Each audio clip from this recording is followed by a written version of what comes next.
સ્કંદ પુરાણની કથાને આગળ વધારીએ. ભાગ 27. ભગવાન વરાહનો મંત્ર, તેના જપની વિધિ, ધ્યાન તથા તેના અનુષ્ઠાનનું ફળ. ઋષિઓએ કહ્યું કે હે સૂતજી, પૃથ્વીની સાથે ભગવાન વરાહ જ્યારે વૃષભાચલ પર ચાલ્યા ગયા ત્યારે તેમણે ત્યાં પૃથ્વીને શું કહ્યું? આ બધો પ્રસંગ અમને સંભળાવો.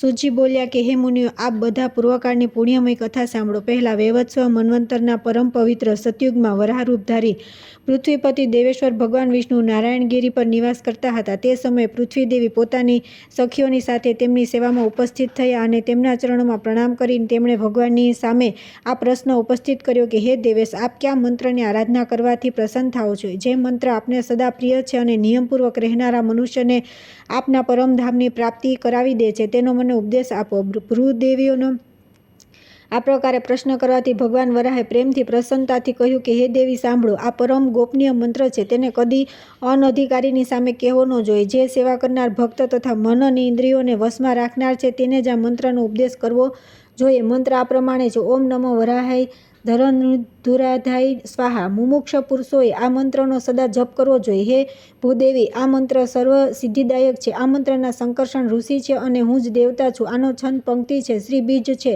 સદગુરુ પાસે મંત્રની દીક્ષા લઈને આના 4 લાખ જપ કરવા જોઈએ અને ઘી તથા મધ મિશ્રિત ખીરનો હવન કરવો જોઈએ.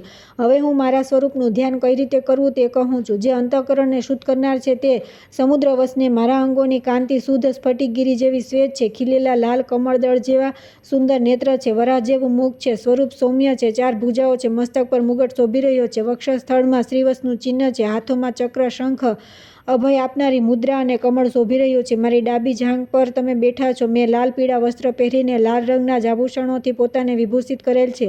શ્રી કચ્છપની પીઠના મધ્ય ભાગમાં શેષનાગની મૂર્તિ છે. તેની ઉપર સહસ્ત્રદળ કમળનું આસન છે અને તેના પર હું બિરાજમાન છું. આ પ્રમાણે ધ્યાન કરીને જે સદા અષ્ટોત્તર 108 મંત્રોના જપ કરે છે તે સંપૂર્ણ કામનાઓની સિદ્ધિ પ્રાપ્ત કરે છે અને અંતમાં તેને અવશ્ય મોક્ષની પ્રાપ્તિ થાય છે. આ સાંભળીને પૃથ્વીદેવીએ પુનઃ પ્રશ્ન કર્યો: હે દેવી, પૂર્વકાળમાં આ મંત્રનું અનુષ્ઠાન કોણે કર્યું છે અને તેને કયા ફળની પ્રાપ્તિ થઈ છે? ભગવાન વરાહે કહ્યું કે હે દેવી, પહેલા કૃતયુગમાં ધર્મ નામના મહાત્મા મનુએ બ્રહ્માજીથી આ મંત્ર પ્રાપ્ત કર્યો અને આ જ પર્વત પર એના જપ કરીને મારા પ્રત્યક્ષ દર્શન પામ્યા. પછી મારી પાસેથી અભિષ્ટ વરદાન પ્રાપ્ત કરીને તેઓ મારા પદને પ્રાપ્ત થઈ ગયા. પૂર્વકાળમાં ઇન્દ્ર દુર્વાસાના શાપથી સ્વર્ગ ભ્રષ્ટ થઈ ગયા હતા. તે સમયે આ જ મંત્રથી અહીં જ મારી આરાધના કરીને તેમણે પુનઃ સ્વર્ગનું રાજ્ય પ્રાપ્ત કરી લીધું. હે ભૂદેવી, બીજા અનેક મુનિઓએ પણ આ મંત્રનો જપ કરીને પરમગતિ પ્રાપ્ત કરી છે. સર્પોના સ્વામી અનંતે કશ્યપજી પાસેથી આ મંત્ર પ્રાપ્ત કરીને શ્વેતદ્વીપમાં આના જપ કર્યા અને તેનાથી અદ્ભુત શક્તિ પ્રાપ્ત કરીને તેઓ પૃથ્વીને ધારણ કરવામાં સમર્થ થયા છે. તેથી પૃથ્વીની અભિલાષા રાખનાર મનુષ્ય આ લોકમાં સદા આ મંત્રનો જપ કરવો જોઈએ. ત્યાર પછી આવે છે મહર્ષિ અગસ્ત્યની પ્રાર્થનાથી ભગવાન વિષ્ણુનો વેંકટાચલ પર શ્રી ભૂદેવીઓની સાથે નિવાસ તથા આકાશરાજને ત્યાં પદ્માવતી અને વસુદાનનો જન્મ. ભગવાન વરાહ કહે છે કે હે મહાદેવી પૃથ્વી, હું તમને એક પવિત્ર ઇતિહાસ સંભળાવું છું, સાંભળો. વૈવસ્વત મન્વંતરના આદિ સતયુગમાં વાયુદેવતાનું બહુ ભારે તપ જોઈને લક્ષ્મી નિવાસ ભગવાન વિષ્ણુ શ્રીદેવી અને ભૂદેવીની સાથે સ્વામી પુષ્કરિણીના તટ પર આવ્યા. એના દક્ષિણ તટ પર પરમ પવિત્ર આનંદ નામના વિમાનમાં તે શ્રી લક્ષ્મીકાંત વિષ્ણુ સદા વાયુદેવતાનો પ્રિય કરતા રહીને નિવાસ કરે છે. ત્યારથી કુમાર કાર્તિકેય દ્વારા નિરંતર પૂજિત થઈને ભગવાન ઋષિકેશ આ વિમાન પર અદ્રશ્ય ભાવે રહે છે અને ભવિષ્યમાં પણ રહેશે. પૃથ્વીએ પૂછ્યું કે મનુષ્યોની દ્રષ્ટિમાં ન આવનાર ભગવાન વિષ્ણુ કઈ રીતે અહીં તેમને પ્રત્યક્ષ દેખાશે? ભગવાન વરાહે કહ્યું કે હે દેવી, મહર્ષિ અગસ્ત્યે આ પર્વત પર આવીને સનાતન દેવ વિષ્ણુના દર્શન કર્યા અને 12 વર્ષ સુધી આરાધના કરી તેમને વારંવાર પ્રસન્ન કર્યા. ત્યાર પછી ભગવાન પાસે એવી યાચના કરી કે હે પ્રભો, આપ સદા અહીં નિવાસ કરો અને અમે બધા લોકોને આપના પ્રત્યક્ષ દર્શન થતા રહે. તેમના આ પ્રમાણે કહેવાથી શ્રી ભૂદેવીઓની સાથે ભગવાન વિષ્ણુ આ પ્રમાણે બોલ્યા કે હે દેવર્ષે, હું તમારા સંતોષ માટે અહીં સર્વ દેહધારીઓને પ્રત્યક્ષ દર્શન આપતો રહીને નિવાસ કરીશ, પરંતુ આ વિમાનને કદી કોઈ જોઈ શકશે નહીં. ભગવાનના આ વચન સાંભળીને અગસ્ત્ય મુનિ પ્રસન્ન થઈને પોતાના આશ્રમ પર ચાલ્યા ગયા. ત્યારથી ભગવાન વિષ્ણુ મુનિઓના જ ધ્યાનમાં આવનાર આ વિમાન પર મનુષ્ય વગેરે પ્રાણીઓની દ્રષ્ટિના વિષય થઈને ચતુર્ભુજ રૂપે નિવાસ કરે છે અને આગળ પણ નિવાસ કરતા રહેશે.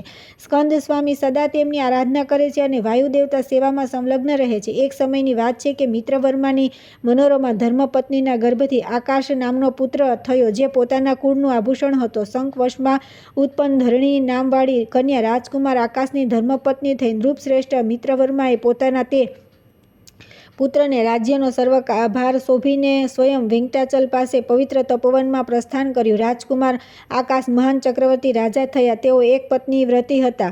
માત્ર પોતાની પત્ની ધરણી પ્રત્યે તેમનું મન અનુરક્ત હતું. એક દિવસ તેમણે યજ્ઞ માટે અરણી નદીના કિનારે ભૂમિ તૈયાર કરી. જ્યારે સોનાના હળથી પૃથ્વી ખેડવામાં આવી ત્યારે બીજની મુઠ્ઠી ખોલતા રાજાએ જોયું, પૃથ્વીમાંથી એક કન્યા પ્રગટ થઈ. તે બહુ સુંદર અને સમસ્ત શુભ લક્ષણોથી સંપન્ન હતી. સોનાની પુત્રી જેવી શોભી રહી હતી. તેને જોઈને રાજાના નેત્ર આશ્ચર્યથી ખીલી ઉઠ્યા. તેમણે તેને ખોળામાં લઈ લીધી અને આ મારી જ પુત્રી છે એવું વારંવાર કહેતા મંત્રીઓ સહિત બહુ પ્રસન્ન થયા. તે જ સમયે આકાશવાણી થઈ, રાજન વાત્સવમાં આ તમારી જ પુત્રી છે. આ સુંદર નેત્રવાળી કન્યાનું તમે પાલન પોષણ કરો. આ સાંભળીને રાજાના મનમાં બહુ પ્રસન્નતા થઈ. તેમણે પોતાના નગરમાં પ્રવેશ કર્યો અને મહારાણી ધરણીદેવીને બોલાવી કહ્યું કે પ્રિયા, ભગવાનની આપેલી આપણી કન્યા છે. આને જુઓ, આ પૃથ્વીમાંથી પ્રગટ થઈ છે. આપણે બંને સંતાનહીન છીએ. આપણા માટે આ પુત્રી છે. આમ કહીને આકાશરાજે રાણીના હાથમાં પ્રેમથી તે કન્યા આપી દીધી. તે કન્યાના ઘરમાં પ્રવેશ કરવાથી ધરણીદેવીએ પણ ગર્ભ ધારણ કર્યો અને યથાસમયે તેમણે શુભ સમયે પુત્રને જન્મ આપ્યો. તે સમયે 5 ગ્રહ ઉચ્ચ સ્થાનમાં સ્થિત હતા અને સૂર્યદેવ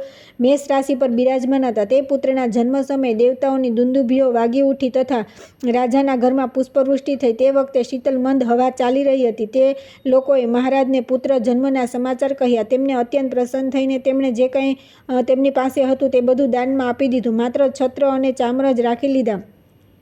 1 કરોડ કપિલા ગાયો અને 1,100,000 બળદ દાનમાં આપ્યા. 12મા દિવસનું પુણ્ય મુહૂર્ત આવતા તેમણે જાતકર્મ વગેરે ક્રિયાઓ સંપન્ન કરી અને તે પુત્રનું નામ વસુદાન રાખ્યું. હે પૃથ્વી દેવી, આકાશરાજનો પુત્ર વાસુદાન ઘણો સુંદર હતો. તે બાળક દરરોજ શુક્લ પક્ષના ચંદ્રમાની જેમ વધવા લાગ્યો. વેદોના પારંગત વિદ્વાન ગુરુજનોએ તે વિનયશીલ કુમારના ઉપનયન સંસ્કાર કર્યા. પિતા પાસેથી તેણે મંત્રપૂર્વક અસ્ત્રશસ્ત્રોની વિદ્યા શીખી. અંગ ઉપાંગો સહિત ધનુર્વેદના 4 પદોનું અધ્યયન કર્યું. પૃથ્વી દેવીએ પૂછ્યું કે હે ભગવાન, તમે આકાશરાજના પુત્રનું નામ કહ્યું. હવે એ બતાવવાની કૃપા કરો કે તેમની અયોનિજા કન્યાનું નામ શું રાખ્યું હતું. ભગવાન વરાહે કહ્યું કે હે દેવી, બુદ્ધિમાન આકાશરાજે તે કન્યાનું નામ પદ્મિની, પદ્માવતી, પદ્માલયા વગેરે રાખ્યું હતું. ધીરે ધીરે તે યુવાવસ્થાને પ્રાપ્ત થઈ. એક દિવસ પદ્મિની શુક્ર અને કોકિલાનો કલરવથી વ્યાપ્ત ઉપવનમાં પોતાની સખીઓની સાથે વિહાર કરી રહી હતી. તે જ સમયે મુનિશ્રેષ્ઠ નારદ ત્યાં ઓચિંતા આવી પહોંચ્યા. તેમણે વનની મૂર્તિમતી લક્ષ્મીની જેમ તે કન્યાને જોઈને વિસ્મય સાથે પૂછ્યું કે ભીરુ, તમે કોણ છો? કોની કન્યા છો? મને તમારો હાથ તો બતાવો. આ સાંભળીને પદ્મિનીએ નારદજીને કહ્યું કે હે બ્રહ્મા, હું આકાશરાજની કન્યા છું. મારા લક્ષણ જણાવો. નારદજી બોલ્યા કે હે સુંદરી, સાંભળો. તમારું મસ્તક ગોળાકાર અને સમ છે. તેના ઉપર સુવાળા અને લાંબા વાળ શોભી રહ્યા છે. તમારું મુખ મંદ મંદ મુસ્કાનથી સુશોભિત છે અને તમારા હોઠ બિંબફળ જેવા અરુણ છે. આ પ્રમાણે તમારું આ મુખ ભગવાન વિષ્ણુને જ યોગ્ય છે. આવો મારી બુદ્ધિનો નિશ્ચય છે. તમે ક્ષીરસાગરથી પ્રગટ થયેલા સાક્ષાત લક્ષ્મી જેવા દેખાવ છો. ત્યાર પછી આવે છે વેંકટાચલ નિવાસી શ્રીહરિ અને પદ્માવતીના લગ્ન. ભગવાન વરાહ કહે છે કે આમ કહીને નારદજી પદ્મિની અને તેની સખીઓ દ્વારા સન્માનિત થઈ ત્યાંથી અંતર્ધ્યાન થઈ ગયા. ત્યાર પછી સખીઓએ પદ્મિનીને કહ્યું કે હે સખી, ચાલો વનમાં ફૂલો લેવા જઈએ. આમ કહીને આકાશરાજની કન્યા સાથે તે સખીઓ વનમાં ગઈ અને ફૂલો તોડતી આમ તેમ વિચરવા લાગી. ત્યાર પછી તે બધી એક વૃક્ષ નીચે જઈને બેસી ગઈ. તે સમયે તેમણે ચંદ્રમા જેવા શ્વેતવર્ણના એક ઊંચા ઘોડાને જોયો. તેના ઉપર શ્યામવર્ણનો પુરુષ બેઠો હતો, જેની આકૃતિ અને કાંતિ કામદેવને પણ શરમાવે એવી હતી. તેની વિશાળ આંખો કમળપત્રાકાર કાનો સુધી પહોંચતી હતી. તેના એક હાથમાં દિવ્ય શાંગ ધનુષ હતું અને બીજા હાથમાં સુવર્ણમય બાણ ધારણ કરી રાખ્યું હતું. તેનો કટિપ્રદેશ પીળા રંગના રેશમી વસ્ત્રથી આચ્છાદિત હતો. શરીરનો મધ્ય ભાગ બહુ સુંદર હતો. તે રત્નોના કંકણ, બાજુબંધ અને કંદરાઓથી શોભતો હતો. તેની છાતી પહોળી હતી, જેથી તે પુરુષની દક્ષિણ તરફ વળેલી નાભી બહુ શોભી રહી હતી. તેનો ડાભો ખંભો સુવર્ણમય યજ્ઞોપવિતથી ચળકી રહ્યો હતો. આ પ્રમાણે તે તરુણનું સુંદર રૂપ મનને મોહી લેનારું હતું. તેને જોઈને તે બધી સ્ત્રીઓ ચકિત થઈ ઉઠી. તે ઘોડેસવાર એક વરુને શોધતો ત્યાં ફૂલ તોડી રહેલા સ્ત્રીઓની પાસે આવ્યો અને તેમને પૂછવા લાગ્યો, આ બાજુ કોઈ વરુ આવ્યું છે? સ્ત્રીઓએ જવાબ આપ્યો કે તમે ધનુષ ધારણ કરીને અમારા વનમાં કેમ આવ્યા છો? અહીંના બધા પ્રાણીઓ અવધ્ય છે. આકાશરાજ દ્વારા સુરક્ષિત આ વનમાંથી તરત બહાર નીકળી જાઓ. તેમની આ વાત સાંભળીને તે ઘોડા પરથી ઉતરી પડ્યો. તેણે પૂછ્યું, તમે બધા કોણ છો? આ કમળ જેવા વર્ણની સુંદર કન્યા કોણ છે? તેનો આ પ્રશ્ન સાંભળીને એક સખીએ જવાબ આપ્યો કે હે શૂરવીર, આ અમારા સ્વામીની છે. એમનું નામ પદ્મિની છે. તેઓ આકાશરાજની પુત્રી છે. આમનો પ્રાદુર્ભાવ પૃથ્વીમાંથી થયો છે. સુંદર શરીરવાળા પુરુષ, તમે પોતાનો પરિચય આપો. તમારું નામ શું છે અને ક્યાંના નિવાસી છો? તમે શા માટે અહીં આવ્યા છો? સખીઓના આ પ્રમાણે પૂછવાથી તે પુરુષે મંદ મુસ્કાનયુક્ત મુખારવિંદથી આ પ્રમાણે કહ્યું કે મારા અનંત નામ છે. તપસ્વીઓ રંગ, રૂપ અને નામ બંને દ્રષ્ટિએ મને કૃષ્ણ કહે છે. હું તે છું જેના ધનુષ્યને તુલ્ય દેવતાઓની પાસે પણ કોઈ ધનુષ નથી. લોકો મને વેંકટાચલપતિ, વીરપતિ કહે છે. શિકાર માટે વનમાં આવ્યો છું. આ વનની શોભા જોતાં જોતાં મારી દ્રષ્ટિ સુંદરી પર પણ પડી ગઈ. શું આ મને પ્રાપ્ત થઈ શકે? શ્રીકૃષ્ણની આ વાત સાંભળીને બધી સખીઓ ગુસ્સે થઈ ગઈ. ત્યારે કૃષ્ણ ઘોડા પર બેસીને તરત જ વેંકટાચલ પર ચાલ્યા ગયા. ત્યાં પોતાના દિવ્ય નિવાસસ્થાન પર પહોંચીને તેઓ ઘોડા પરથી ઉતરી ગયા. કૃષ્ણના રૂપમાં સાક્ષાત હરિ જ હતા. ઘોડા પરથી ઉતરીને તેમણે રત્નમય મંડપમાં પ્રવેશ કર્યો અને મુક્તામય મંદિરમાં જઈને નૂતન રત્નમય સિંહાસન પર તેઓ વિરાજમાન થયા અને તે જ વિશાળ નેત્રોવાળી તથા મંદ મુસ્કાનથી સુશોભિત મુખારવિંદવાળી પદ્માવતીનું સ્મરણ કરવા લાગ્યા. ત્યાર પછી મધ્યાહનકાળમાં ભગવાનને ભોગ ધરાવવા યોગ્ય દિવ્ય ઉત્તમ સુગંધિત ભોજન તૈયાર કરીને વકુલ માલિકા નામની સખી ભગવાનને જોવા માટે ઉતાવળે ગઈ અને તેમના ચરણોમાં ભક્તિભાવથી પ્રણામ કરી બેસી ગઈ. તેણે જોયું શ્રીહરિ નેત્ર બંધ કરીને કોઈને યાદ કરી રહ્યા છે. ત્યારે તે સખીએ કહ્યું કે હે દેવેશ્વર, ઉઠો. પુરુષોત્તમ, તમારા માટે બહુ ઉત્તમ રસોઈ તૈયાર કરવામાં આવી છે. હે માધવ, હવે ભોજન માટે પધારો. શ્રી ભગવાન બોલ્યા કે હે સખી, પ્રાચીન કાળની વાત છે. પવિત્ર ત્રેતાયુગમાં જ્યારે મેં રાવણનો વધ કર્યો હતો તે સમયે વેદવતી નામવાળી એક કન્યાએ લક્ષ્મીજીની સહાયતા કરી હતી. લક્ષ્મીજી રાજા જનકને ત્યાં પૃથ્વીમાંથી ઉત્પન્ન થઈને સીતારૂપે નિવાસ કરતા હતા. પછી મારી સાથે લગ્ન થવાથી જ્યારે તે મારી સાથે વનમાં ગયા ત્યારે એક દિવસ પંચવટીમાં મારીચ નામના રાક્ષસનો વધ કરવા માટે હું આશ્રમથી બહાર ગયો. મારો નાનો ભાઈ લક્ષ્મણ પણ સીતાના કહેવાથી મારી પાછળ ચાલ્યો આવ્યો. ત્યાર પછી રાક્ષસરાજ રાવણ સીતાને હરીને લઈ જવા માટે મારા આશ્રમ પાસે આવ્યો. તે સમયે મારા અગ્નિહોત્ર ગૃહમાં વિદ્યમાન અગ્નિદેવ રાવણની તેવી ચેષ્ટા જાણીને સીતાને લઈને પાતાળમાં ચાલ્યા ગયા અને પોતાની પત્ની સ્વાહાને સીતાની દેખરેખ સોંપીને પાછા આવ્યા. પૂર્વકાળમાં કલ્યાણમયી વેદવતીને એકવાર તે જ રાક્ષસે સ્પર્શ કર્યો હતો, જેના કારણે દુઃખી થઈને તેણે પ્રજ્વલિત અગ્નિમાં પોતાના શરીરને ત્યાગી દીધું. તે સમયે તે જ વેદવતીને રાવણનો સંહાર કરવાના ઉદ્દેશથી અગ્નિદેવે સીતાના જેવા રૂપવાળી બનાવી દીધી અને મારી પર્ણશાળામાં સીતાના સ્થાન પર તેને લાવીને છોડી દીધી. રાવણે તેનું જ અપહરણ કરીને લંકા લાવીને બેસાડી. ત્યાર પછી રાવણના મરાઈ ગયા પછી અગ્નિ પરીક્ષાના સમયે તે જ વેદવતી અગ્નિમાં પ્રવેશ કર્યો. તે સમયે અગ્નિદેવે સ્વાહાની પાસે સુરક્ષિત જનકનંદિની સીતા રૂપે લક્ષ્મીને લાવીને પુનઃ મારા હાથમાં આપી દીધી અને આ પ્રમાણે કહ્યું કે હે દેવ, આ વેદવતી સીતાનું પરમ પ્રિય કરનારી છે. તેથી તમે તેને વરદાન આપીને પ્રસન્ન કરો. અગ્નિની આ વાત સાંભળીને કલ્યાણમયી સીતાએ પણ મને કહ્યું કે હે પ્રભુ, આ વેદવતી સદા મારું પ્રિય કાર્ય કરનારી છે. આ ઉચ્ચ કોટીની ભગવત ભક્ત છે. તેથી તમે સ્વયં જ તેનો અંગીકાર કરો. ત્યારે મેં કહ્યું કે હે દેવી, હું કળયુગમાં તમારા કહ્યા પ્રમાણે કાર્ય કરીશ. ત્યાં સુધી આ દેવતાઓ વડે પૂજિત થઈને બ્રહ્મલોકમાં નિવાસ કરે. ત્યારબાદ પૃથ્વીની ઉત્પન્ન થઈને આકાશરાજની પુત્રી થશે. સખીએ, આ પ્રમાણે મેં અને લક્ષ્મીએ પૂર્વકાળમાં જેને વરદાન આપ્યું હતું તે સુંદરી અત્યારે નારાયણપુરમાં પૃથ્વીમાંથી પ્રગટ થઈ છે. તે લક્ષ્મી જેવી સદગુણવતી છે. તેના નેત્રકમળ જેવા પરમ સુંદર છે. આજે જ્યારે હું શિકાર કરવા ગયો ત્યારે તે મારામાં જોવામાં આવી. તે પોતાના જેવી સુંદર સખીઓની સાથે વનમાં ફૂલ તોડી રહી હતી. વકુલ માલિકે, તમે ત્યાં જઈને તે કન્યાને જુઓ અને તે જાણી લો કે તે પોતાને અનુપમ રૂપ અને લાવણ્યથી આ પ્રશંસાને યોગ્ય છે કે નહીં. ત્યારે વકુલ માલિકા સખી દેવ્યાધિદેવ ભગવાનને પ્રણામ કરી ચણોઠી જેવા લાલ રંગના ઘોડા પર સવાર થઈ અને તેમના બતાવેલા રસ્તે ગઈ. રસ્તામાં અનેક પ્રકારના મૃગ, પક્ષીઓ તથા વૃક્ષલતાઓનું અવલોકન કરતી અને વારંવાર પ્રસન્ન થતી તે અરણી નદીના પશ્ચિમ તટ પર જઈ પહોંચી. તે સ્થાનક અનેક વૃક્ષોથી હરિયાળું હતું. ત્યાં અગસ્ત્યેશ્વરની પાસે ઘોડા પરથી ઉતરીને વકુલમાલા સ્નાન તથા જળપાન કરી નદી તટે વિશ્રામ કરવા લાગી. દરમિયાન રાજભવનથી ઘણી બધી સ્ત્રીઓ ત્યાં દેવ મંદિરમાં આવી. તે બધી પદ્માવતીની સખીઓ હતી. તેમને જોઈને વકુલ માલિકા તેમની પાસે ગઈ અને આ પ્રમાણે બોલી, સુંદરીઓ, તમે કોણ છો? તમારા આભૂષણ અને હાર તો બહુ જ અદ્ભુત છે. તમે ક્યાંથી આવી છો અને આ સ્થાન પર તમારું શું કામ છે? તેની આ વાત સાંભળીને સખીઓએ મંદ મંદ મુસ્કરાતા કહ્યું કે અમે આકાશરાજના રાણીવાસમાં રહેનારી સ્ત્રીઓ અને મહારાજની પુત્રી પદ્માવતીની સખીઓ છીએ. એક દિવસ રાજકુમારીને લઈને અમે વનમાં ગઈ હતી. ત્યાં તેમના માટે ફૂલ તોડતી રહીને બધી સખીઓ એક વૃક્ષ નીચે જઈને બેઠી. ત્યાં અમને એક સુંદર પુરુષના દર્શન થયા. તેમના શરીરની કાંતિ ઇન્દ્રનીલમણી જેવી શ્યામ હતી. તેમનું વક્ષસ્થળ લક્ષ્મીનું નિવાસસ્થાન લાગતું હતું. મુખ પર મંદ મંદ મુસ્કાન ની શોભા છવાઈ રહી હતી. બંને ભુજાઓ અતિ સુંદર, વિશાળ અને હૃષ્ટપુષ્ટ હતી. કટી પ્રદેશમાં શુદ્ધ પીતાંબર શોભી રહ્યું હતું. તેમણે એક હાથમાં સુવર્ણમય ધનુષ અને બીજા હાથમાં બાણ ધારણ કરી રાખ્યું હતું. મસ્તક પર સોનાનો મુગટ શોભી રહ્યો હતો. તેઓ હાર, બાજુબંધ વગેરે આભૂષણોથી વિભૂષિત હતા. તેમને જોઈને સુવર્ણ જેવા ગોર વર્ણવાળી અમારી કમળનયની સખી પદ્માવતી એકદમ બોલી ઉઠી, જુઓ જુઓ. ત્યારે અમે તેમની સામે જોવા લાગી. એટલામાં તેઓ તરત ચાલ્યા ગયા. તેમના ચાલ્યા ગયા પછી સખી પદ્માવતી મૂર્છિત થઈ ગઈ. તેને તે જ સ્થિતિમાં અમે રાજભવનમાં લઈ આવ્યા. પુત્રીને આવી સ્થિતિ જોઈને મહારાજે જ્યોતિષીને પૂછ્યું કે હે વિપ્રવર, મારી પુત્રીની ગ્રહ દશાનું ફળ કહો. ત્યારે બૃહસ્પતિ જેવા વિદ્વાન બ્રાહ્મણે મનમાં ગ્રહોનો વિચાર કરીને કહ્યું કે હે નૃપ શ્રેષ્ઠ, કોઈ ઉત્તમ પુરુષ આપની કન્યાની પાસે આવ્યો હતો. તેને જોઈને જ રાજકુમારી મૂર્છિત થઈ ગઈ છે. તેની સાથે પદ્માવતીના લગ્ન થશે. રાજાને આ પ્રમાણે કહીને જ્યોતિષી ચાલ્યા ગયા. ત્યારે આકાશરાજે વૈદિક બ્રાહ્મણોને બોલાવી ને આદરપૂર્વક કહ્યું કે હે બ્રાહ્મણો, તમે લોકો દેવ મંદિરમાં જઈને વેદ મંત્રો સાથે ભગવાન શંકરજીનો મહાઅભિષેક કરો. તેમનો આવો આદેશ આપીને મહારાજે અમને બોલાવ્યા અને કહ્યું કે કન્યાઓ, તમે ભગવાનના મહાઅભિષેકની સામગ્રી તૈયાર કરો. રાજાની આજ્ઞાથી અમે બધી સખીઓ દેવ મંદિરમાં આવી છે.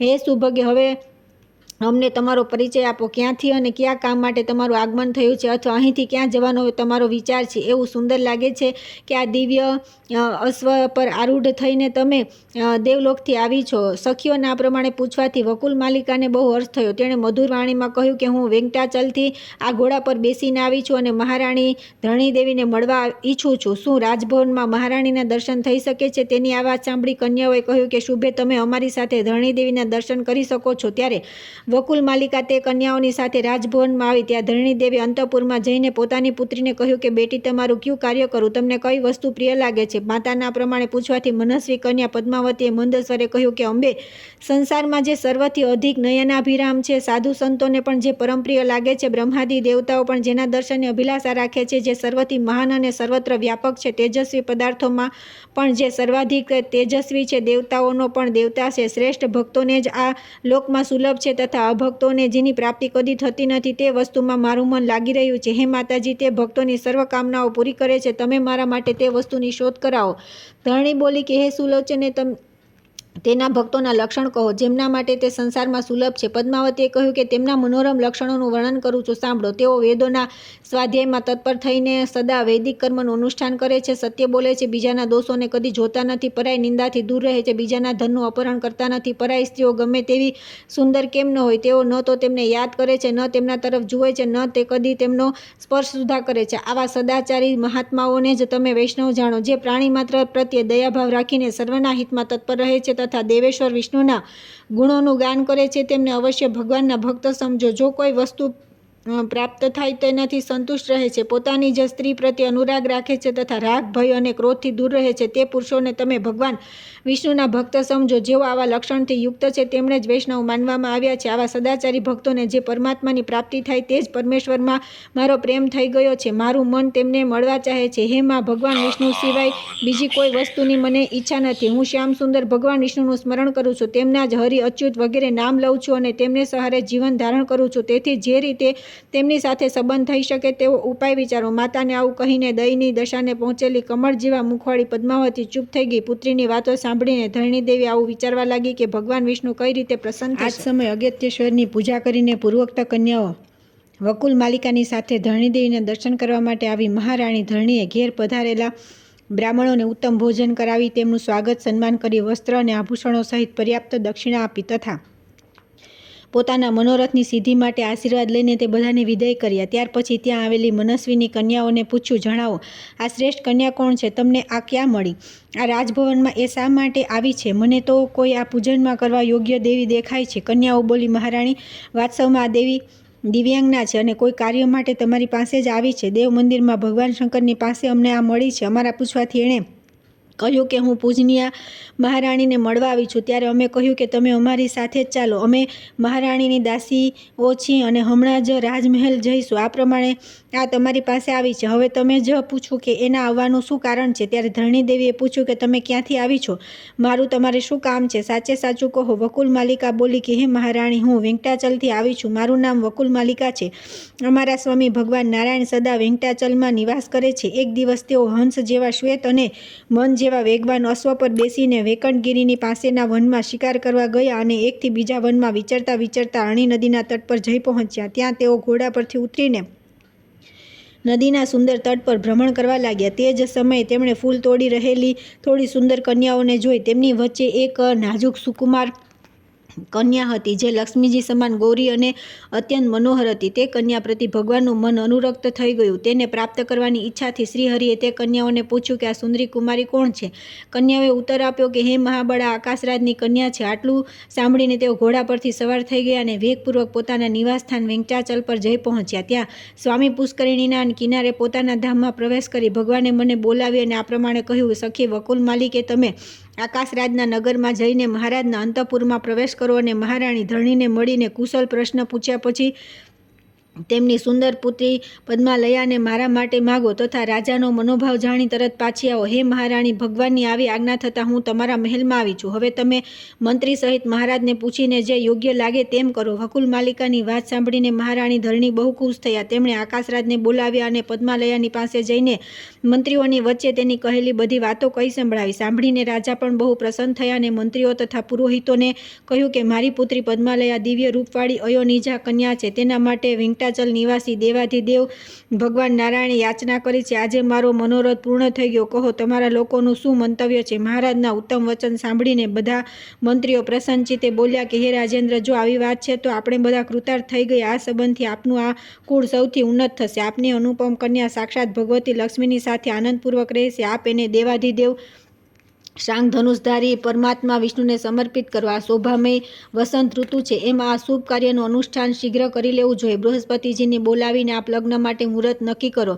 ત્યાર પછી બહુ સારું કહીને આકાશરાજે દેવલોકમાંથી બૃહસ્પતિજીને બોલાવ્યા અને વરકન્યાના લગ્ન માટે પૂછ્યું. હે બ્રહ્મણ, કન્યાનું જન્મ નક્ષત્ર મૃગશિરા છે અને વરનું શ્રવણ, તે પ્રમાણે આ બંનેના લગ્ન સંબંધી વિચાર કરો. ત્યારે બૃહસ્પતિજીએ કહ્યું કે વર અને કન્યા બંનેના સુખની વૃદ્ધિ માટે જ્યોતિષીઓએ ઉત્તરા ફાલ્ગુની નક્ષત્રને સર્વશ્રેષ્ઠ માન્યું છે. તેથી વૈશાખ માસના ઉત્તરા ફાલ્ગુની નક્ષત્રમાં બંનેનો વિધિપૂર્વક વિવાહ કાર્ય સંપન્ન કરવામાં આવે. આ સાંભળીને રાજાએ બૃહસ્પતિજીની પૂજા કરી તેમને વિદાય કર્યા અને ભગવાનની સેવિકાને કહ્યું કે શુભે તમે ભગવાન પાસે જાઓ અને દેવાધિદેવ નારાયણને કહો વૈશાખ માસમાં આ મંગલ કાર્ય સંપન્ન થશે. આપ વૈવાહિક મંગલાચાર સંપન્ન કરીને અહીં પધારજો. ત્યારબાદ દેવીનું પ્રિય કરનાર સુખરૂપી દૂતને વકુલ માલિકાની સાથે મોકલીને આકાશરાજે પોતાના પુત્રને વાયુ, ઇન્દ્ર વગેરે દેવતાઓને બોલાવવાના કાર્યમાં નિયુક્ત કર્યા. સાથે જ વિશ્વકર્માને બોલાવી પોતાના નગરને શણગારવાના કામમાં લગાવ્યા. વિશ્વકર્માએ ક્ષણભરમાં પોતાનું કાર્ય પૂરું કરી દીધું. ત્યાં વકુલ માલિકા અશ્વ પર સવાર થઈ શકુની સાથે રવાના થઈ અને વેંકટાચલ પર પહોંચીને દેવાલય પાસે ઘોડા પરથી નીચે ઉતરી. પછી શુકને પોતાની સાથે લઈને મંદિરમાં ગઈ. ત્યાં સુંદર નેત્રોવાળા ભગવાન નારાયણે લક્ષ્મીજીની સાથે રત્ન સિંહાસન પર બિરાજેલા જોઈને પ્રણામ કરી પ્રસન્નતાપૂર્વક બોલી કે હે પ્રભુ, ત્યાંનું કાર્ય તો મેં પૂરું કરી લીધું. ત્યાંથી માંગલિક વાત કરવા માટે આ શુક આવેલો છે. ત્યારે ભગવાનની આજ્ઞા મળતા શુકે તેમને પ્રણામ કર્યા અને આ પ્રમાણે કહ્યું કે હે માધવ, ભૂમિકન્યા પદ્માવતી આપના માટે આ સંદેશ મોકલ્યો છે કે મને અંગીકાર કરો. હે રમાપતે, હું તમારું જ નામ રટું છું. આપના સ્વરૂપનું સદા સ્મરણ કરું છું. હે મધુસૂદન, આપની પ્રસન્નતા માટે જ હું બધા કાર્ય કરું છું. મારા આ કાર્યમાં પિતા અને માતાની પણ સંમતિ છે. હે દેવેશ, મારા પર કૃપા કરી મને અંગીકાર કરો. શુકનું આ પ્રિય વચન સાંભળીને શ્રીહરિએ કહ્યું કે હે શુક, જાઓ અને પદ્માલયાને આ પ્રમાણે કહો કે હે સ્ત્રી દેવી, નારાયણ દેવે કહ્યું છે કે હું દેવતાઓને સાથે લઈને મંગલમય વિવાહ કાર્ય સંપન્ન કરવા માટે અવશ્ય આવીશ. ભગવાનનું આ વચન સાંભળીને પ્રસાદ રૂપે તેમને આપેલી વનમાળા લઈને શુક તરત જ આકાશરાજની કન્યા પાસે ગયા. તેણે કસ્તુરીની સુગંધથી યુક્ત તે તુલસીમાળા રાજકુમારીને આપી પ્રણામ કર્યા અને ભગવાનનો શુભ સંદેશ કહી સંભળાવ્યો. સાંભળીને તે પ્રસાદમાળાને હાથમાં લઈ પદ્માલયાએ તેને મસ્તક પર ચડાવી લીધી અને ભગવાનના આગમનની પ્રતીક્ષા કરતા રહીને યોગ્ય આભૂષણ ધારણ કર્યા. આકાશરાજે પણ આનંદમગ્ન થઈને ચંદ્રદેવને બોલાવીને આદરપૂર્વક કહ્યું કે હે રાજન, તમે વિવિધ પ્રકારના સરસ ભોજન તૈયાર કરો. જે ભગવાન વિષ્ણુના ભોગમાં આવવા યોગ્ય હોય ઉત્તમમાં ઉત્તમ ભોજનની વ્યવસ્થા થવી જોઈએ. આ પ્રમાણે વ્યવસ્થા કરી ભગવાનના આગમનની પ્રતીક્ષા કરતા રહીને આકાશરાજ પ્રસન્ન મને રાજસભામાં બેઠા હતા. ત્યાર પછી દેવાધિદેવ ભગવાન નારાયણે પણ લક્ષ્મીજીને બોલાવીને કહ્યું કે હે કલ્યાણી, તમારી સખીઓને આજ્ઞા આપો અને વૈવાહિક કાર્ય સંપન્ન કરો. ભગવાનનો આ આદેશ સાંભળીને લક્ષ્મીદેવીએ સખીઓને બોલાવી અને સૌને આવશ્યક કાર્ય કરવાની આજ્ઞા આપી. લક્ષ્મીની આજ્ઞાથી પ્રતિદેવીએ સુગંધિત તેલ લીધું. શ્રુતિદેવી રેશમી વસ્ત્ર લઈ ભગવાનની પાસે ઊભી રહી. સ્મૃતિ પણ વિવિધ પ્રકારના આભૂષણ લઈ પ્રસન્નતાપૂર્વક ઉપસ્થિત થઈ. ધૃતિએ દર્પણ હાથમાં લીધું. શાંતિએ કસ્તુરીને પ્રસ્તુત કરી. લજ્જાદેવી યક્ષકર્દમ